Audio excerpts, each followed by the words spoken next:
고위공직자 범죄수사처가 본격 수사 체제에 들어갔지만 사건 이첩이나 영장 청구 등 법적 권한을 둘러싸고 검찰과의 기싸움이 계속되고 있습니다. 새로 취임할 검찰총장이 꼬인 매듭을 풀어야 한다는 지적 속에 애초 입법 자체가 부실했던 만큼 이제라도 관련법을 보완해야 한다는 목소리가 나옵니다. 나혜인 기자가 보도합니다. 저희가 재량 이첩을 하면서 우선적 공소권은 유보를 했다 나중에 행사할 것을, 그러니까 이런 식의 이첩이 저희는 현행법상 가능하고. 고위공직자 범죄수사처와 검찰 간 충돌의 시작은 이른바 유보부 이첩 논란이었습니다.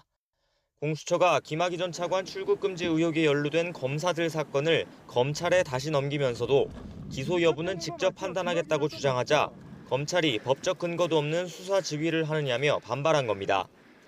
검찰은 아랑곳 없이 이규원 검사와 이성윤 서울중앙지검장을 직접 재판에 넘겼지만 당장 이규원 검사는 법정에서 검찰의 기소가 적법하지 않다며 문제를 제기했고, 공수처도 자체 사건 사무 규칙에 유보부 이첩 조항을 적시하면서 평행선을 달리고 있습니다.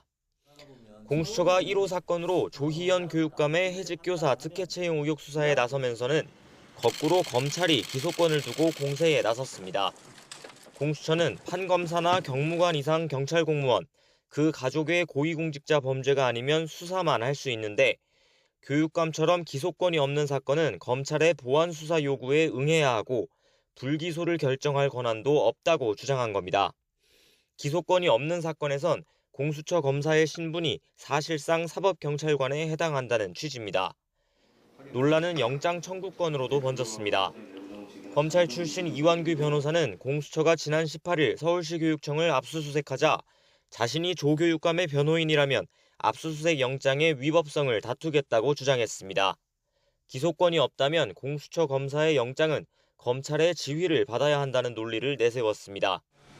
공수처는 사건 사무 규칙의 해석이나 적용에 관한 혼선은 수사기관 간 협의체를 통해 해결한다는 입장이지만 짧은 시간에 검찰과 견해 차이를 좁힐 수 있을지는 미지수입니다. 정말 새로 임명되는 검찰총장하고 공수처장이 단판을 짓던 공수처의 수사에 대해서 기소권을 가지는 검찰은 어떠한 요청을 하고 공수처는 그에 적극적으로 응한다는 그런 약속이라든지.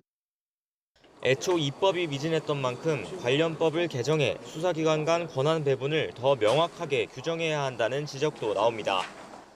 너희들끼리 그냥 합의해서 처리해라고 하는 거는 그야말로 너무 선한 의지에 기대고 있는 거 아닌가.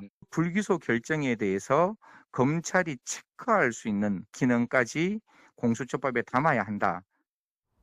공수처 수사가 본격화한 상황에서 수사기관 간 기싸움으로 피해를 보는 건 결국 국민인 만큼 시급한 보완 입법이 필요하다는 목소리도 커지고 있습니다. YTN 나혜인입니다.